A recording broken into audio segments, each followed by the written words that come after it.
آزاد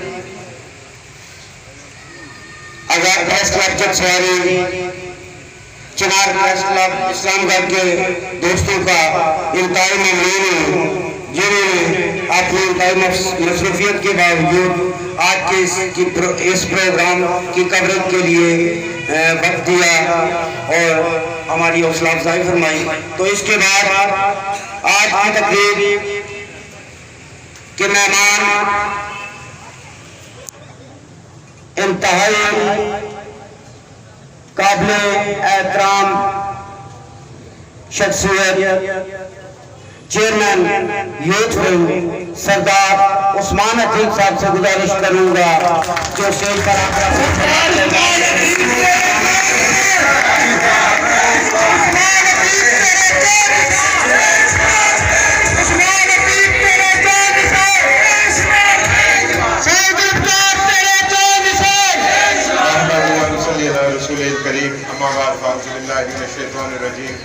بسم اللہ الرحمن الرحیم۔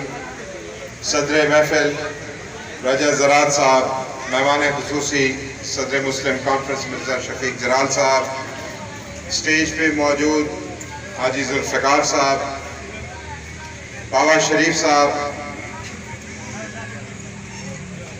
اور ہمارے دیگر اکابرین، ہمارے چودھری خضر صاحب، ڈاکٹر عرفان جلال صاحب، شہزادہ اقبال صاحب، زبیر جلال صاحب اور انتہائی قابل احترام اور آج کی اس محفل کے روح رواں راجہ وسیم خالد صاحب اور ان کے تمام ساتھی، اور اسی طرح سے یہ محفل جس کے لیے منعقد کی گئی وہ ہمارے بھائی نوجوان متحرک سائیں ذوالفقار صاحب۔ میں آپ تمام احباب کا، نوجوانوں کا، پریس کے نمائندوں کا، ساتھیوں کا، بزرگوں، دوستوں کا شکریہ ادا کرتا ہوں۔ وقت کافی ہو گیا ہے اور گفتگو کافی ساری ہو چکی ہے۔ میں صرف جستا ایک دو باتیں گزارش کرنا چاہتا ہوں۔ سب سے پہلے تو میں وسیم صاحب کو، وسیم خالد کو اور ان کی تمام ٹیم کو واپس اپنے گھر آنے پر خوش آمدید کہتا ہوں۔ یہ مسلم کانفرنس گھر ہے ان کا، خدا کے فضل و کرم۔ یہ نعرے ذرا رہنے دیں، مجھے ذرا بات کر رہے ہیں۔ یہ گھر ہے مسلم کانفرنس خدا کے فضل و کرم سے کشمیریوں کا، اور ان کشمیریوں کے اندر بھی بہت عمدہ طریقے سے جو لوگ کھڑے رہے۔ آج یہاں پہ بات ہوئی، مظفر علی ظفر صاحب نے اس کے اوپر خاصی تفصیل طلب بات کی انہوں نے اور اس پہ روشنی ڈالی۔ کپتان سرفراز صاحب اکیلے اپوزیشن بینچ پہ بیٹھتے تھے، یعنی کوئی دوسرا اپوزیشن کا ممبر ہی نہیں تھا، وہ بھٹو کے خلاف اپوزیشن تھی، ایک اکیلا آدمی اپوزیشن میں وہاں پہ بیٹھتا تھا۔ اس طرح کے جیدار اور زبردست لوگ خدا کی فضل و کرم سے مسلم کانفرنس کی تاریخ کا حصہ رہے۔ میں کیپٹن سرفراز صاحب کو بھی اسٹیج کی وساطت سے ان کو خراج عقیدت پیش کرتے ہیں۔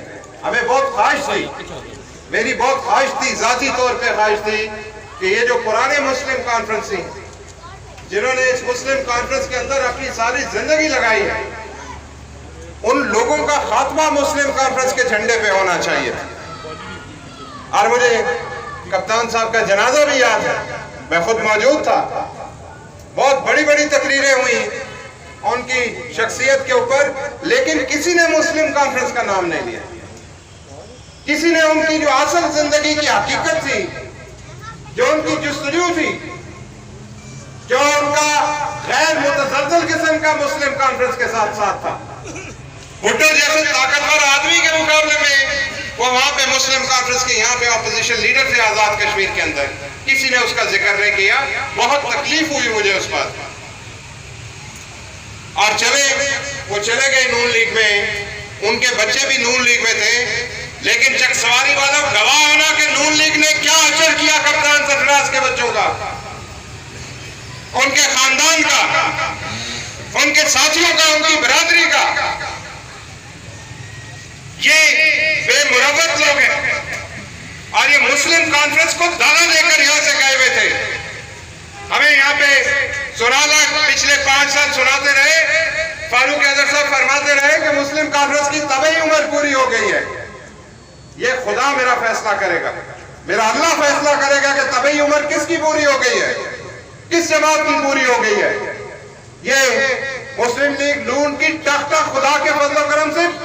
ختم ہو جائے گی آزاد کشمیر کے اندر سے. اور یہ سیاسی کارکنوں کے لیے ایک لمحہ فکر ہے, یہ آپ لوگوں کے لیے ایک سبق ہے کہ ہم خدا کے فضل و کرم سے یہاں آزاد کشمیر کے اندر مسلم کانفرنس سیاست کرتی ہے. ہم گنڈا گردی, بدماشی, دغا بازی پہ یقین نہیں رکھتے ہیں. ہمارے مقصد تحریک آزادی کشمیر ہے, ہمارا مقصد نظریہ علاقے پاکستان ہے. ہم بے تحاشا اربوں خربوں روپے کے مقابلے میں, وفاقی حکومت کے وسائل کے مقابلے میں ہر دور میں یہاں پہ اللہ تعالیٰ کی مدد طلب کر کے کھڑے رہے ہیں خدا کے فضل و کرم سے. تو مسلم کانفرنس کے ساتھ چھیڑخانی کرنے کا انجام ٹھیک نہیں ہوتا. آج جو لوگ یہاں پہ مسلم کانفرنس کی سیٹیں گنتے تھے, آج ان کی لیڈرشپ پتر ہو کے بکھر گئی ہے. اور آنے والا وقت آپ کو بتائے گا, یہ آنے والا الیکشن آپ کو بتائے گا کہ پھر 25 جون کو 25 جولائی کو وہ سب کہیں گے مسلم لیگ نون انا للہ و انا الیہ راجعون. یہ اس کا انجام ہے, منطقی انجام ہے. ہم نے گفتگو نہیں کی, ہم 5 سال صبر کرتے رہے, لیکن آج پر حوصلے کے ساتھ کھڑے رہے. میں مبارکباد دینا چاہتا ہوں یہاں اس حلقے کے اندر یہ حاجی ذوالفقار صاحب کو, سائیں ذوالفقار صاحب کو. سائیں صاحب تو چلو نوجوان آدمی ہے, لیکن بابا شریف صاحب, حاجی ذوالفقار صاحب, حافظ صابر صاحب, ان لوگوں کو مبارکباد دینا چاہتا ہوں کہ انتہائی نامساعد حالات میں بھی یہ مسلم کانفرنس کے ساتھ کھڑے تھے. وسیم کو بھی ہم بہت روکتے رہے, لیکن چلے اچھا ہے, گھوم پھر کے آ گیا, دیکھ لیا, شو پورا ہو گیا اس کا. باقی ساری زندگی جو ہے وہ آرام کرے گا انشاءاللہ, یہاں مسلم کانفرنس کے اندر بیٹھے گا. وسیم کا میرا ذاتی تعلق یہ ہے کہ وسیم نے اور میں نے ایک دن سیاست شروع کی تھی, یہ بہت کم لوگوں کو پتہ. اور میرے اللہ کو منظور ہوا یہ آنے والے وقت میں ہم نہیں کہتے کہ ہم کیا کریں گے, ہم جیت ہار اللہ تعالیٰ کے ہاتھ میں. یہ عورتوں کو ڈرامہ تو کرونا میں سارے دیکھ چکے ہیں, اس سے کچھ سیکھے بھی کہ جد و جہد ہماری اور فتح اللہ تعالیٰ کی. یہی مذہب کا سبق ہے, یہی اسلام کے شعار ہے, اور یہی اسلامی تعلیمات ہے جو ہماری ایک روشن اور زبردست قسم کی تاریخ میں تمام جنرلوں نے, تمام لیڈرشپ نے انہی شعار کو اپنایا تھا کہ ہم جد و جہد کرتے ہیں, اللہ تعالیٰ کے فضل و کرم سے جد و جہد کرتے ہیں, اللہ تعالیٰ کی دی ہوئی صحت سے, اس جوانی سے, اس عقل سے جد و جہد کرتے ہیں, اس کی دی ہوئی توفیق سے جد و جہد کرتے ہیں, اور خدا تعالیٰ کی ذات پہ یقین رکھتے ہیں کہ وہ مسلم کانفرنس کو باعزت اور باوقار رکھیں گے, مسلم کانفرنس کو کامیابی سے ہم قرار کریں گے. تو میں آپ کو یہ کہنا چاہتا ہوں آج کے اس موقع پہ کہ یہاں چکسواری کے اندر لیڈر تو بہت پھرتے ہیں, لیکن میرپور بیٹھ کے سیاست کرتے ہیں. یہ اللہ کے فضل و کرم سے سائیں ذوالفقار کم از کم یہاں پر موجود ہے آپ لوگوں کے بیچ میں. اصل معنی میں اگر اس چکسواری کا بیٹا کسی کو کہیں گے تو آپ سائیں ذوالفقار کو کہیں گے. باقی سارے لوگوں کی کوٹیاں کہیں بحریہ ٹاؤن میں, کہیں اسلام آباد میں, کہیں میرپور میں, یہ یہاں بیٹھتے 24 گھنٹے کی بنیاد پہ. شریف آدمی ہے, سادہ آدمی ہے, لیکن کسی کو غلط فہمی نہیں رہنی چاہیے. شریف آدمی کی شرافت کی حد جو ہے وہاں سے پھر بڑے بڑے بدماشوں کے جو ہیں وہ ان کی طبیعت صاف ہو جاتی ہے. تو عزت سے شرافت کی بنیاد پہ سیاست کریں آزاد کشمیر کے اندر, اچھل کود کرنے کی کوشش مت کریں. یہ آزاد کشمیر میں یہ صرف الیکشن نہیں ہے, آزاد کشمیر کی پوری سیاست ہے جس کے اوپر نظر رکھنے کی ضرورت ہے. میرے خدا کو منظور ہوا آنے والے دنوں میں پھر آپ کے پاس آئیں گے اور آتے رہیں گے جہاں جہاں پہ ہماری ضرورت ہے. قائد محترم سردار عتیق صاحب آج کوٹلی میں ان کی مصروفیات تھی, سالار جمہوریت کے ساتھ ملاقات تھی, اور سارا دن انہوں نے کوٹلی کے مختلف حلقوں کے معاملات کو انہوں نے وہاں پہ دیکھا سنا. ان کے لیے یہاں آنا ممکن نہیں تھا, بطور خاص میں نے تو ویسے بھی آنا تھا, لیکن مرزا شفیق زرال صاحب ان کی نمائندگی کرنے کے لیے ان کی جگہ یہاں پہ انہوں نے مرزا صاحب کو ریکویسٹ کی کہ آپ یہاں پہ تشریف لے جائیں. تو میں آپ لوگوں سے آج سائیں صاحب نے کہا کہ آج آپ کا الیکشن شروع ہوا ہے, تو سائیں صاحب میں آپ کو یہ گزارش کرتا چلوں کہ ہمیں مجاہد اول نے مشکل وقت میں اللہ تعالیٰ کی مدد طلب کرنے کے کچھ طریقے بتائے ہیں. اللہ تعالیٰ کی امداد حاصل ہوتی ہے لیکن مانگنے پہ حاصل ہوتی ہے. بغیر مانگے بھی حاصل ہوتی ہے لیکن جب مانگتے ہیں تو پھر اس کو 4 چاند لگ جاتے ہیں. تو آج سے میں آپ کو یہ کہنا چاہتا ہوں سائیں صاحب یہ ذرا غور سے سنیں. 2 منٹ چھوڑ دینا یار, یہ بعد میں کرتے رہیے گا گپ شپ. میں آپ سے گزارش کرنا چاہتا ہوں سائیں صاحب, آپ سے اور آپ کے تمام ساتھیوں سے, بزرگوں سے, نوجوانوں سے, کہ خدا کا شکر ہے کہ یہ میاں محمد بخش صاحب کی پیر شاہ غازی کی دھرتی ہے تو یہاں پہ لوگ اسلام کے ساتھ, نمازوں کے ساتھ منسوب رہتے ہیں. 2 رکعت نماز تحیۃ الحاجات کے آج سے پڑھنا شروع کر دیں اور اللہ تعالیٰ سے دعا کریں کہ مسلم کانفرنس کو سربلند رکھے اور مسلم کانفرنس کو کامیابی عطا کرے.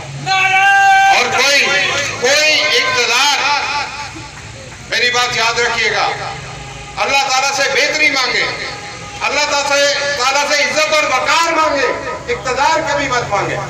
اللہ تعالیٰ اقتدار خود دے دیں گے. یہ اقتدار مسلم کانفرنس کی یہاں جوتیوں میں پڑا ہوتا تھا, یہ ٹھوکر مار کے ادھر دے دیتے تھے اور ادھر دے دیتے تھے. حالات, مشکل حالات سے ہم گزر چکی ہے. یہ مسلم کانفرنس وہ بات ختم ہو گئی ہے. 10 سال کے اربا مشقت کے ہمارے ختم ہو گئے ہیں خدا کے فضل و کرم سے. اب ہم انشاءاللہ آنے والے وقت میں ہم اقتدار کا حصہ, مسلم کانفرنس کے بغیر کوئی حکومت آزاد کشمیر کے اندر انشاءاللہ نہیں مارتے وجود ہے. تو میں آپ سے گزارش کرنا چاہتا ہوں کہ 2 رکعت نماز تحیۃ الحاجات کے اس کا اہتمام کریں. یہاں پہ آتے ہوئے میں نے مساجد میں بھی دیکھا جہاں کہیں ختم شریف کا اہتمام ہو سکے وہ کرنا چاہیے اور اس کے ساتھ صدقات کا اہتمام کرنا چاہیے. یہ اللہ تعالیٰ سے, اللہ تعالیٰ کی جب مدد شامل حال ہوتی ہے, یہ سارے چھوٹے موٹے اسباب ہیں. ہمیں اس مسلم کانفرنس کو مجاہد اول اسباب سے نہیں, اس سبب الاسباب کے ساتھ جوڑ کر گئے تھے خدا کے فضل و کرم سے.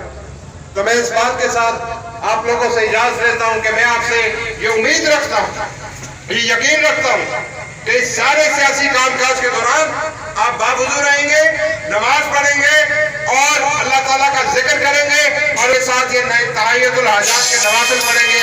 اللہ تعالیٰ آپ کو ہمیں انشاءاللہ کامیابی نصیب بھی کرے گا اور ہمیں عزت اور وقار کے ساتھ نصیب کرے گا. وآخر دعوانا ان الحمدللہ رب العالمین.